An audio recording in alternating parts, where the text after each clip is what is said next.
In the Karen Reed retrial, does the prosecution need a Hail Mary? That, along with a true Perry Mason moment, will be in our podcast today. It is what some people are calling the fastest minutes in podcasting. The views and opinions expressed in this presentation are solely those of the individuals participating and do not represent those of city, county, state, or federal law enforcement agencies nor sponsors and platforms of this presentation. All individuals described or mentioned in this presentation should be considered innocent until found guilty in a court of law. This presentation contains subject matter such as violence and graphic descriptions. Listener and viewer discretion is advised. Well, welcome to today's episode where we take a deep dive into one of the most closely followed courtroom dramas of the moment, the retrial of Karen Reed. The stakes are higher than ever as both sides prepare their strategies. But there's one question that looms over the prosecution's case.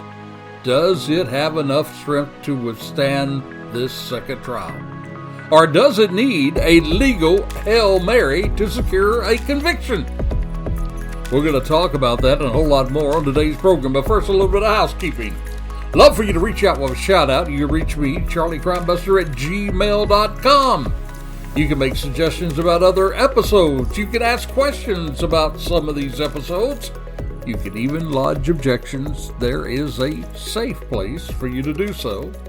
We'd love to hear from you. Reach out with that shout out, charliecrimebuster at gmail.com. We'd like to also invite you to take a look at our sponsor, peacemakernetwork.com. There you can read about the real brave heroes in modern day life. I'm not talking about movie stars. I'm not talking about sports stars. I'm talking about those brave first responders, law enforcement, and the brave men and women of the military. Read all about that at peacemakernetwork.com. Become a part of the program by becoming a badge, BADGE supporter, peacemakernetwork.com. Love to also invite you to go to our YouTube channel. There you're going to find all of our episodes there, over 200 of them for your listening enjoyment. If you like to binge-cast, as James Buckland calls it, our sponsor, then just jump right over to our YouTube channel. Just go to YouTube, / Charlie Crimebuster, you'll find us. Or go to charliecrimebuster.com. We're right there. We're going to make all this easy for you because in the show notes, we have links. You just click, and you're already there. All right, let's get down to today's program. You know, I've often used the phrase in these types of trials, comparing the ride to a roller coaster. Well, my friend, this case would have to be the world's fastest twisting roller coaster of all. And we're going to look at some of those twists and turns of the case. We're also going to look at some of the challenges facing the prosecution. Hence, why we've asked the question, does the prosecution need a Hail Mary? You could say that the prosecution has an uphill battle from the first trial on.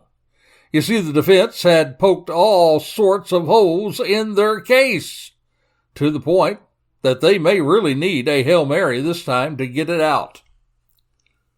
Now, we will definitely share with you today that Perry Mason moment that occurred in last week's trial. A Perry Mason moment. But now let's talk about what we've heard from the prosecution this week. Now, this time around for sure, in this particular prosecution presentation, they've streamlined their case. You see, it wasn't until day 29 of the first trial the defense got to put on their case in chief. This trial is coming up on day 20. May only be a couple of days more before the prosecution will rest their case in chief. And from there, it's been estimated that the defense, they may only take 2.5 weeks or so. That being said, it may be into the hands of jury before June is out. Plenty of time for a verdict. That's before the infamous Brian Kohlberger trial regarding the horrible murders of the Idaho college students. Rest assured, Charlie Crimebuster will be there to bring that trial to you as well.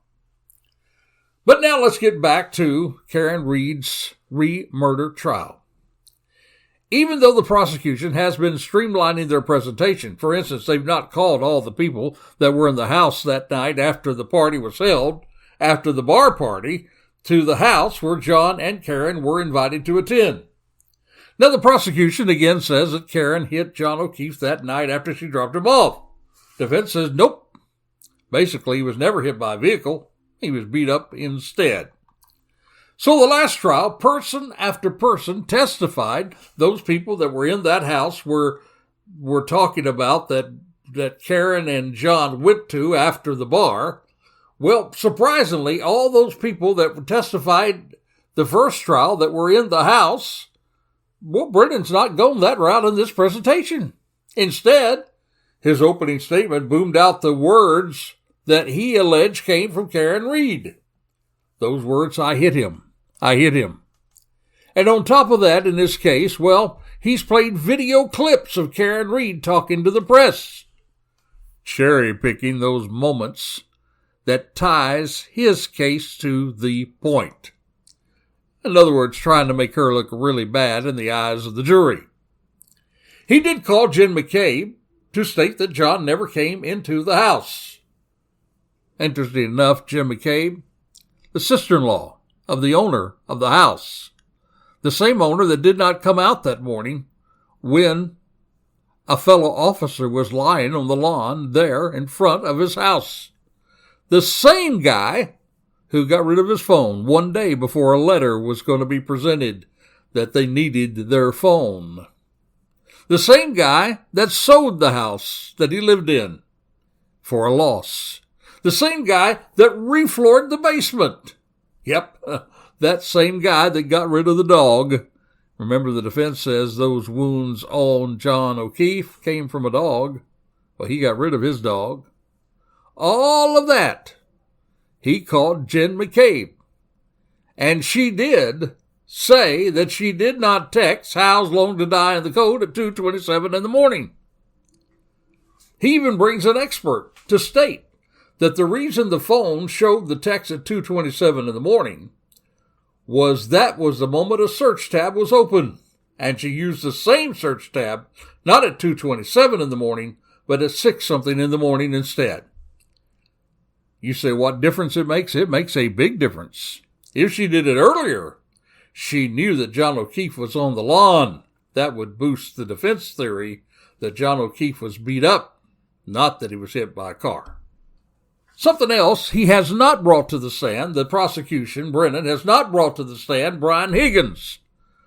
He was the ATF agent that Jackson and the defense has alluded to in their cross as a possible third-party suspect.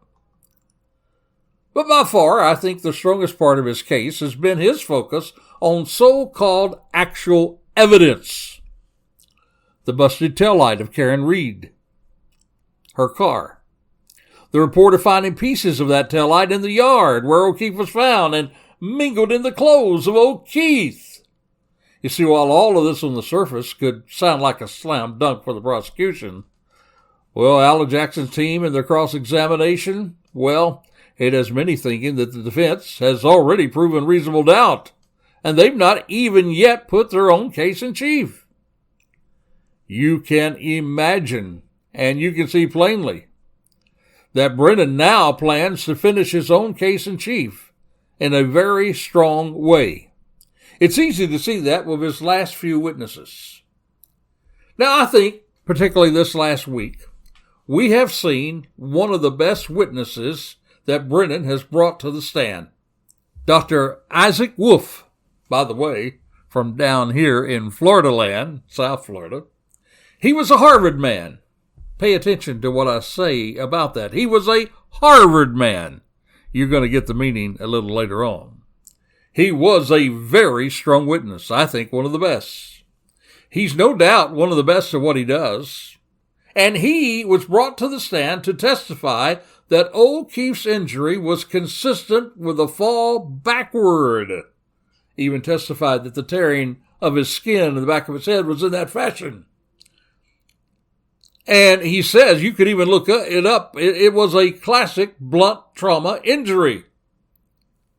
He also could even speak to those so-called raccoon eyes that some people online have said, well, that proves that he was beat up because he has black eyes. But no, those raccoon eyes was tied to a frontal lobe injury that would occur when his brain was hit from the back with blunt trauma that moved the brain to the front to cause frontal lobe injuries, thus, quote unquote, raccoon eyes. Now, he was also strong in pointing out that he's seen lots of falls that could cause such injuries, and that, listen to this, hitting the frozen ground could be consistent and was the most likely way that O'Keefe got his injuries. This was a very strong witness for the defense, and it was the way that the trial concluded this past week. But there's more about this past week that I'm going to tell you about. You see, before the week was over, there was something else the prosecution did that was quite different from the first trial. I want to tell you about that, and I want to tell you about the defense's response to all this evidence that the prosecution is bringing for us to look at. We're going to get to that in a moment, but right now, it's time for us to take just a moment and pause, take a breath, and share with you a brief moment of Charlie Crimebuster's Crazy Crook of the Week. Our Crazy Crook story today, well, it comes from Omaha, Nebraska. It was a sunny day in March when there was a 17-year-old boy who decided to stick a gun in the face of a woman who was taking her son to school, demanded that she give him the car. Well, she, of course, as anybody should, she obliged, and the boy was about to take off in the car that he had just carjacked. Take off and get away from there, to get away from the police. But then there was a problem. Yep, a problem. He realized the car had a manual transmission. You know, one of those where you change the gears yourself? Well, guess what? This 17-year-old boy, like a lot of 17-year-old people in the country, could not drive a manual transmission. He tried to fumble around with the controls, but after moving the car for only a matter of yards in several minutes, well, he decided that he better jump out and bolt on foot. But, of course, he was eventually caught by the popo.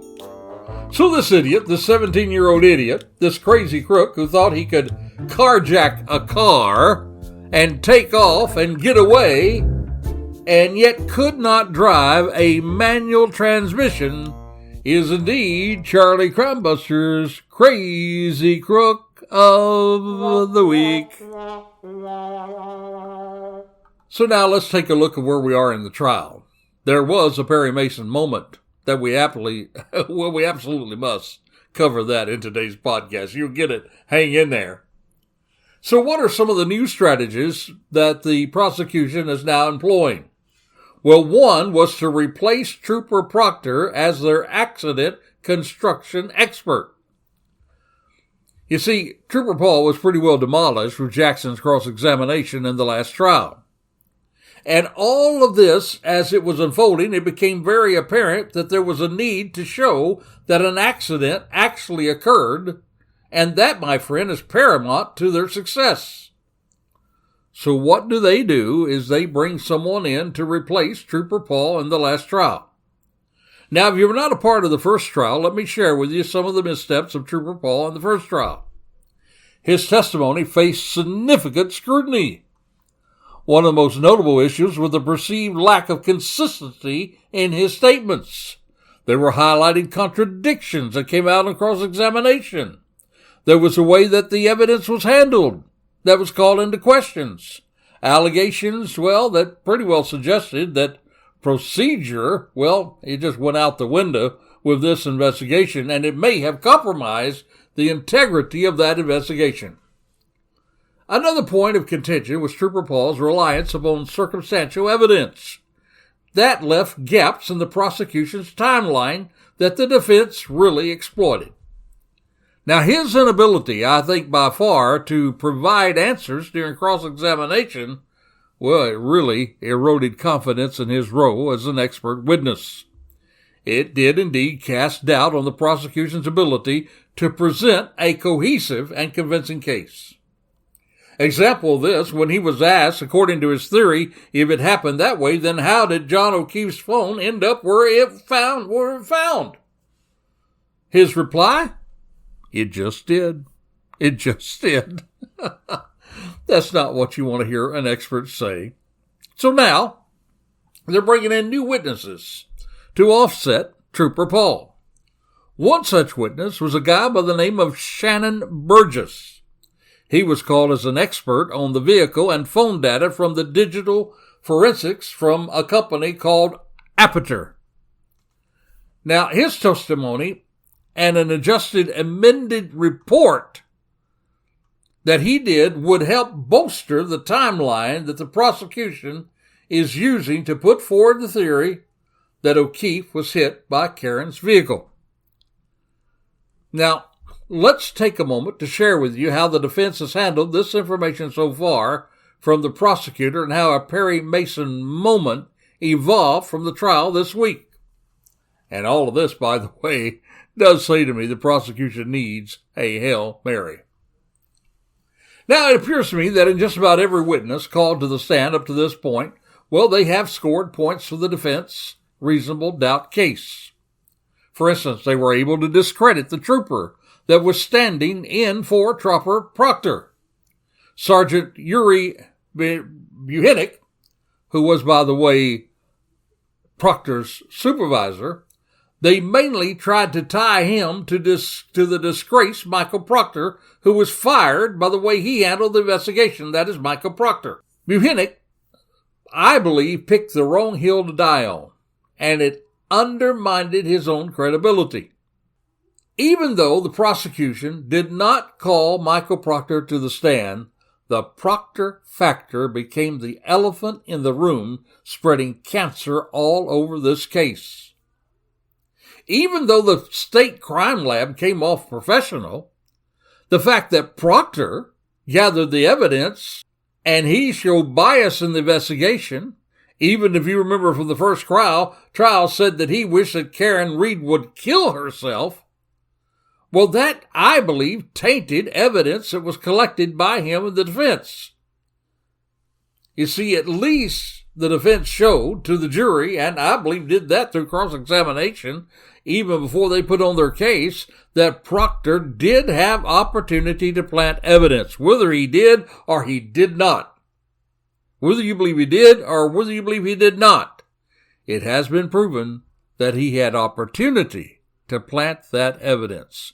And it is that opportunity that could give to some jurors what they, in their mind, come to conclude is reasonable doubt. So even with what would be a quote-unquote slam dunk in other trials, this gives the jury an alternate viable option that evidence was planted. Add to that the poor investigation early on in the case. Evidence that was not properly marked. You see, in most trials, when evidence is found, it is photographed where it is found. It is verified by a second presence and has a strong chain of evidence. That, my friend, is Investigation 101. To say that that did not happen in this case would be a vast understatement. Instead, evidence was gathered in red Solo cups. A leaf blower that could blow away important evidence away was used. And even though this happened in adverse circumstances with a snowstorm, that crime scene, my friend, was not protected. Key witnesses were not interviewed properly. A taillight had glass deposited on the bumper of that vehicle, and that glass cannot be explained by the prosecution thus far. A magic hair attached itself to the car to withstand a blizzard, a ride on a tow truck, and other possibilities of having been planted.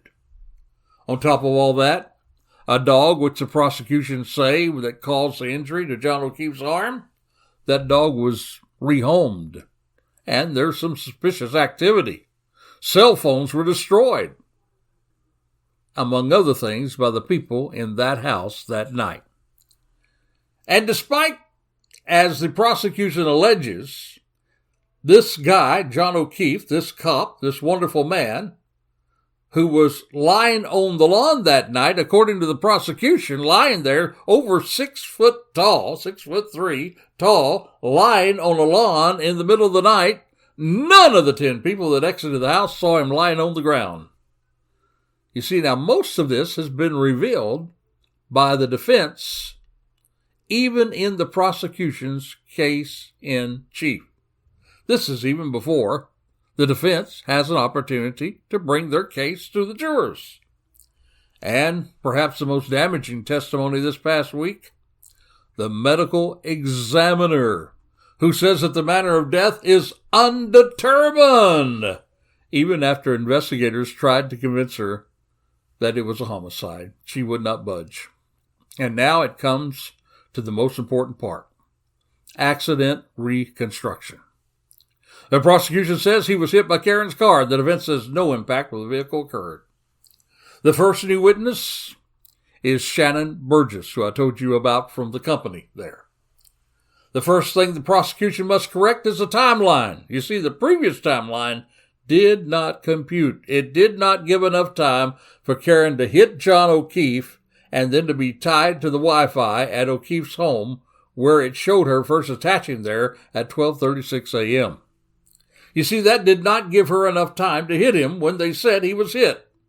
It did not fit the timeline. So here comes Shannon Burgess, who was able to do a second report in the middle of the trial to attempt to connect the proper timeline. But even if that worked, that still would not correspond to Jim McKay's text to O'Keefe that told him to pull in behind her. That text and her testimony conflicts with this new timeline that the prosecution is now alleging. So there are problems there. So now you know why the prosecution needs a Hail Mary. But wait a minute, it's now time for what I call that Perry Mason moment. Shannon Burgess is called to the stand. He testifies all these things about the timeline. And then defense attorney Robert Alessi, he begins his cross-examination of the amateur expert, Shannon Burgess. He puts him in the hot seat, hammers him on the need for reliability, honesty, and an unbiased investigation in digital forensics. Totally different from Trooper Proctor and Trooper Paul. But then he alleges that Burgess referred to John O'Keefe as a homicide in a January report months before completing his scientific testing. But in one particularly tense line of questioning, Alessi turned his attention to Burgess' professional credentials, particularly, listen to this, his lack of a bachelor's degree. He noted on Burgess' staff bio on the Aperture's website that there was conflicting information and misleading information about whether Burgess actually graduated with a bachelor's degree. And I'm quoting now. He says, so a key aspect of your credentials, whether or not you obtained a Bachelor of Science, is incorrect in more than one document that I presented here today. Is that correct? That's what Alessi asked him. And Burgess had to say that the documents provided by the defense contain errors. Later in the cross-examination, Alessi confirmed Burgess began pursuing a bachelor's degree 17 years ago, all the way back in 2008. 17 years ago. And then he says, and you've not obtained it as you sit here today. That's what he pressed. 17 years, and he still doesn't have a bachelor's degree. That is correct, Burgess replied. And then he asked the question, are you familiar with the phrase academic dishonesty? Burgess answers, yes, I am. And yet, Alessi is not done with this witness. He reminds jurors that Burgess actually mixed up bytes and bits in the protocol for the additional testing from Reed's SUV. Now, for an expert like that, an expert who is an expert in that area, that's like me as a police officer mixing up a traffic stop on the road from an interview at the police department. On top of all that, he points out that he even got the date wrong. The date wrong on a chart that he prepared for the event. Now, how can you get the date wrong on an event that's front and center in this case? Well, in short, my friend, Alessi, well, for the most part, he destroys the expert witness credibility. And once that takes hold in the jury's mind, it will be difficult for some of them to take his findings seriously. Yet something else becomes evident, even perhaps more damaging to the case. You see, in most all witnesses, including the strong witness of Dr. Wolf, the brain surgeon who came earlier in the trial, or late in the trial so far, Brennan on direct has always asked about their education credentials. Remember, I told you this guy had a Harvard degree. And I told you, remember that, because guess what? When he put Burgess on the stand and he began to talk about his expert experience, he left out asking Burgess anything about his own educational credentials. Yeah, you know where we're going, right? That could plant in the jury's mind that Brennan was trying to slip something by them, something you do not want juries to think about the prosecutor, right? You see, he even left that out, if you will, please. He left that out, and it is pretty apparent that he left it out on purpose. So do you not agree? I believe of even all of the evidence, the slam dunk evidence, the taillight, the glass, and all of that, my friend, this prosecutor needs a Hail Mary as he comes to court next week to wrap up his own case in chief. And he already has a problem. The new witness that's coming this week, to testify for the prosecution with the accident reconstruction, the guy who takes Trooper Paul's place from the first trial, he comes from the very same company that Shannon Burgess is from. The same company that lied to the people on their own website about his credentials. You know what that means? It means either they tried to deceive people or they did not even do proper due diligence. Either way, it's not helpful for a so-called company of experts that the prosecution is depending on to prove that Keefe was hit by Karen's car. Hey, I think they need a Hail Mary. How about you? Now, my friend, this could change. This next expert that gets on the stand could convince you and I and everybody else out there that Karen Reed hit him with their car. He could, if he's that good, convince us. But next week we're going to see. Will he hold up to the cross-examination that so far has paved the way for reasonable doubt? Or will he for sure be the Hail Mary that the prosecution needs? We're going to see that for sure this week. We appreciate the fact that you've been following us as we've been keeping you abreast of all the things that's happening in the Karen Reed re-murder trial. And we're going to be right back here next week to tell you what happens this coming week. We're going to talk about whether there was a Hail Mary or not. Did it really take this case from reasonable doubt? And yet on top of all that, the defense has yet to come and put their part of the defense on for their own case in chief. It's a wild ride for sure. Let me ask you, do you think that the prosecution needs a Hail Mary? Do you think that they have proved their case beyond a reasonable doubt? Do you think that this one witness can make a difference as he comes to reconstruct this accident? I believe it's going to come down to this. I believe unless the prosecution can use an accident reconstruction expert to prove that Karen Reed hit John O'Keefe with their car, we may be right back to reasonable doubt. But will there be enough reasonable doubt to get a not guilty verdict for Karen Reed?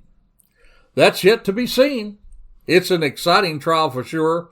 I invite you to join with us. By the way, also get on our YouTube channel, because every midweek, James Buckland and I, we talk about the podcast that we dropped the week before. We'll be talking about that podcast in just a couple of days. We invite you to join us on YouTube. Just go to YouTube and just hashtag it, Charlie Crimebuster. You'll find us out there. We'll be there. There'll be links in the show notes. Join with us, won't you? So until this time, next time, this is Charlie Crimebuster reminding you, be safe, be alert, for the life you save may be your very own. You have been listening to Charlie Crimebuster. We would like to thank our sponsor, the Peacemaker Network, and also encourage you to support the first responders, military, and law enforcement personnel by contributing to the Peacemaker Network. That's peacemakernetwork.com. peacemakernetwork.com. You can also support us by subscribing to our YouTube channel, tag @CharlieCrimebuster. And once you arrive there, click the subscribe button. By doing so, you'll be notified each time we drop one of our shows. Another more convenient way for you to listen to our podcasts are for you to say to your smart speaker, play Charlie Crimebuster. If you have comments or suggestions, we would love to hear from you. So please send them to charliecrimebuster@gmail.com. That's charliecrimebuster@gmail.com. Or you may call or text us at 407-917-2211. That's 407-917-2211. Thank you for joining us today, and we hope that you will join us next week for another exciting crime story with Charlie Crimebuster.